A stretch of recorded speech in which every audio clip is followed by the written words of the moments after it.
odd nuclei. Oddனா it has odd number of protons and odd number of neutrons. அப்போ இதுக்கு வந்து நம்ம ஒரு எக்ஸாம்பிள் எடுக்கிறோம்.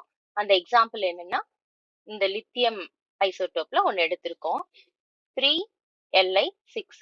இதுல புரோட்டான் வந்து 3 இருக்கு, நியூட்ரான் வந்து 6 - 3, that is also 3.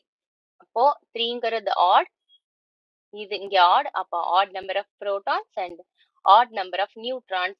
அதனால இதை வந்து என்னன்னு சொல்லலாம், odd நியூக்ளியைன்னு சொல்லலாம்.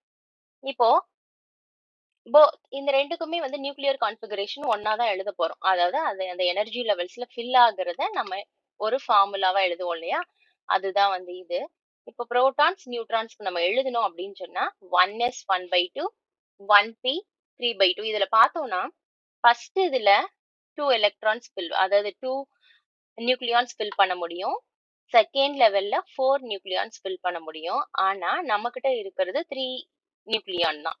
அப்போ ஃபர்ஸ்ட் இதுல 2 ஃபில் ஆகும், அடுத்து வந்து என்ன ஆகும், 1 தான் ஃபில் ஆகும்.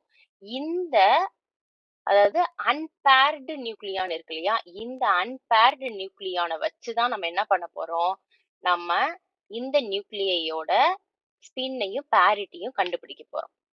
ஓகேவா? இப்போ இந்த அன்பேர்டு நியூக்ளியான் எந்த ஸ்டேட்ல இருக்குன்னு பார்க்க போறோம். இது எந்த ஸ்டேட்ல இருக்கு, 1p 3/2ல இருக்கு. இப்போ இந்த 1p 3/2ல 1 எதை குறிக்குதுன்னா, இப்போ இந்த ஃபார்முலா ஞாபகம் வச்சுக்கோங்க, NLJ. இதுல n அப்படிங்கிறது பிரின்சிபல் குவாண்டம் நம்பர், Lங்கிறது ஆர்பிட்டல் குவாண்டம் நம்பர், Jங்கிறது டோட்டல் குவாண்டம் நம்பர்.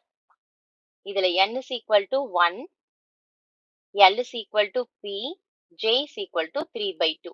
நம்ம ஏற்கனவே சொல்லியிருக்கோம், odd நியூக்ளியைக்கு நம்ம வந்துட்டு ஒரு ஃபார்முலா பார்த்தோம் ஸ்பின் கண்டுபிடிக்கிறதுக்கு. எந்த ஃபார்முலா, இங்க ஒரு ஃபார்முலா பார்த்திருக்கோம் இல்லையா, என்ன பார்த்தோம், அன்பேர்டு புரோட்டானோட ஆங்குலர் மொமெண்டம் கண்டுபிடிக்கணும், அடுத்து அன்பேர்டு நியூட்ரானோட ஆங்குலர் மொமெண்டம் கண்டுபிடிக்கணும், அதுக்கடுத்து இந்த ஃபார்முலால சப்ஸ்டியூட் பண்ணணும். ஆங்குலர் மொமெண்டம் கண்டுபிடிக்கணும்னா அதுக்கு ஆர்பிட்டல் ஆங்குலர் மொமெண்டம் எவ்வளோ, ஸ்பின் எவ்வளோன்றது தெரியணும்.